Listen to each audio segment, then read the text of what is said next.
Hello friends, എല്ലാവർക്കും പുതിയൊരു വീഡിയോയിലേക്ക് സ്വാഗതം.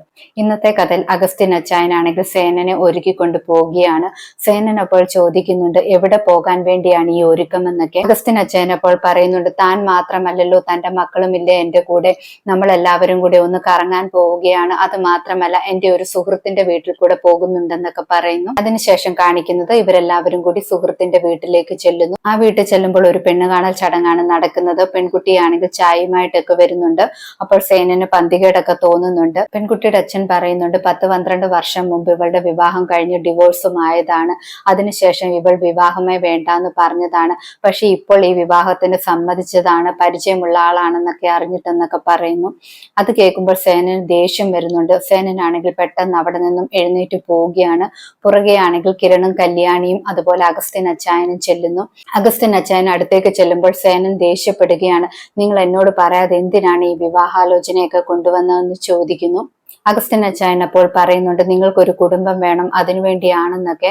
സേനൻ അപ്പോൾ പറയണം ഇതിനെല്ലാം പിന്നിൽ കിരണാണെന്നൊക്കെ. കിരണിനോടും ദേഷ്യപ്പെടുന്നുണ്ട്. എല്ലാവരോടും ദേഷ്യപ്പെട്ടിട്ട് സേനനാണെങ്കിൽ അവിടെ നിന്നും പോകുന്നുണ്ട്. സേനൻ പോയതിനു ശേഷം കിരണാണെങ്കിൽ അച്ചായനോട് പറയുന്നുണ്ട്, അച്ഛൻ അമ്മയെ മറന്നിട്ട് വേറെ വിവാഹമൊന്നും കഴിക്കത്തില്ല എന്നൊക്കെ. അഗസ്റ്റിൻ അച്ചായൻ അപ്പോൾ പറയുന്നുണ്ട്, എങ്കിൽ പിന്നെ അമ്മയുടെ വീട്ടിലേക്ക് പോയാലോ എന്നൊക്കെ. കിരൺ അപ്പോൾ പറയുന്നുണ്ട്, ഉറപ്പായിട്ടും അച്ഛൻ അമ്മയും കൂട്ടിയിട്ട് അഗസ്റ്റിൻ അച്ചായന്റെ അടുത്ത് വരും. ആ സമയത്ത് ഞങ്ങളെ കൂടെ വിളിച്ചാൽ മതിയെന്ന് പറയുന്നു. അഗസ്റ്റിൻ അച്ചായൻ അപ്പോൾ സമ്മതിക്കുകയാണ്. അങ്ങനെ ഒരു സിറ്റുവേഷൻ ഉണ്ടായാൽ ഉറപ്പായിട്ടും നിങ്ങളെ വിളിക്കുമെന്ന്. പിന്നീട് സേനൻ ഉടനെ തന്നെ വെളിയിൽ വെച്ച് രൂപയെ കാണുന്നു. രൂപയോട് കാര്യങ്ങളെല്ലാം പറയുന്നുണ്ട്. രൂപ അപ്പോൾ ചിരിക്കുന്നുണ്ട്. സേനൻ അപ്പോൾ പറയണ, താൻ ചിരിക്കുകയാണ്, എനിക്കാണെങ്കിൽ ദേഷ്യം വരുന്നുണ്ടെന്നൊക്കെ പറയുന്നു. രൂപയോട് കാര്യങ്ങളെല്ലാം സംസാരിച്ചതിന് ശേഷം സേനൻ തിരിച്ചു വരുന്നു. രൂപയാണെങ്കിൽ വീട്ടിലേക്കും പോകുന്നു. രൂപ വീട്ടിലേക്ക് വരുമ്പോൾ കല്യാണി അവിടെ ഉണ്ടായിരുന്നു. കല്യാണിയാണെങ്കിൽ രൂപയോട് പറയുന്നുണ്ട്, അച്ഛന്റെ വിവാഹമൊക്കെ ആലോചിക്കുന്നുണ്ട് അച്ചായൻ, അഗസ്റ്റിൻ അച്ചായനാണ് ആലോചിക്കുന്നതെന്നൊക്കെ പറയുന്നു. രൂപ അപ്പോൾ ചോദിക്കുകയാണ്, മോളും പോയിരുന്നോ എന്നൊക്കെ. ആ സമയത്ത് കല്യാണി പറയുന്നുണ്ട്, ഞാനും പോരുന്നു എന്ന്. രൂപ അപ്പോൾ പറയാണ്, മോൾക്ക് കാര്യങ്ങളൊക്കെ അറിയാമല്ലോ, പിന്നെ എന്തിനാണ് സപ്പോർട്ട് ചെയ്യുന്നതെന്നൊക്കെ ചോദിക്കുകയാണ്. കല്യാണി കളിയാക്കി ചോദിക്കുന്നുണ്ട്, നിങ്ങൾ രണ്ടുപേരും ഒന്നു ചേർന്നോ എന്നൊക്കെ. രൂപ അപ്പോൾ പറയുന്നുണ്ട്, ഞങ്ങൾ ഒന്നു ചേർന്നിട്ടില്ല എന്നൊക്കെ. കല്യാണി അപ്പോൾ മനസ്സിൽ വിചാരിക്കുന്നുണ്ട്, ഉടനെ തന്നെ നിങ്ങൾ രണ്ടുപേരും യോജിക്കുന്നത് ഞങ്ങൾക്ക് കാണാൻ പറ്റുമെന്നൊക്കെ. പിന്നീട് കാണിക്കുന്നത് താര രാഹുലിന്റെ വീട്ടിലേക്ക് വരുന്നു. മനോഹർ അത് കണ്ടിട്ടാണെങ്കിൽ രാഹുലിനോട് ഓടിച്ചെന്ന് പറയുന്നുണ്ട്. അതേസമയം വാതിൽ തുറക്കുന്നത് സരയും സരയുവിന്റെ അമ്മയുമാണ്.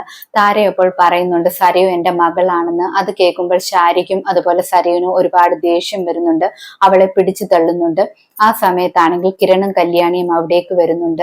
കല്യാണിയാണെങ്കിൽ താരയോട് ചോദിക്കുന്നുണ്ട്, ആന്റി എന്തിനാണ് ഇങ്ങോട്ട് വന്നതെന്നൊക്കെ. സരയു അപ്പോൾ പറയുന്നുണ്ട്, അച്ഛനെ മാറ്റാൻ പറ്റും, പക്ഷെ അമ്മ എങ്ങനെയാണ് മാറ്റാൻ പറ്റുന്നത്, അതും പ്രസവിച്ച അമ്മ എന്നൊക്കെ പറയുന്നു.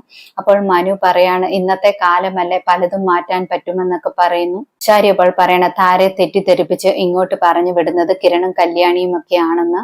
സരി അപ്പോൾ പറയുന്നുണ്ട്, ഇവളുടെ വൃത്തികെട്ട വയറ്റിൽ ഞാനായിരിക്കില്ല ജനിച്ചതെന്ന്. ശാരി അപ്പോൾ പറയാണ്, അല്ലെങ്കിൽ തന്നെ ഇവൾ സംസാരിക്കത്തില്ല, അതുകൊണ്ട് കല്യാണി ആയിരിക്കും ഇവളുടെ മകളെന്നൊക്കെ പറയുന്നു. അത് കേൾക്കുമ്പോൾ കല്യാണിക്ക് ദേഷ്യം വരുന്നുണ്ട്. കല്യാണി പറയാണ്, ഞാൻ ഒന്നും മിണ്ടാതിരിക്കുകയാണ്, കൂടുതൽ എന്നെ ദേഷ്യം പിടിപ്പിച്ചാൽ ഞാൻ സത്യങ്ങളൊക്കെ തുറന്നു പറയുമെന്ന് പറയുന്നു. ഇതോടെ ഇന്നത്തെ കഥ അവസാനിക്കുന്നു. പുതിയൊരു വീഡിയോയുമായി വീണ്ടും കാണാം. താങ്ക്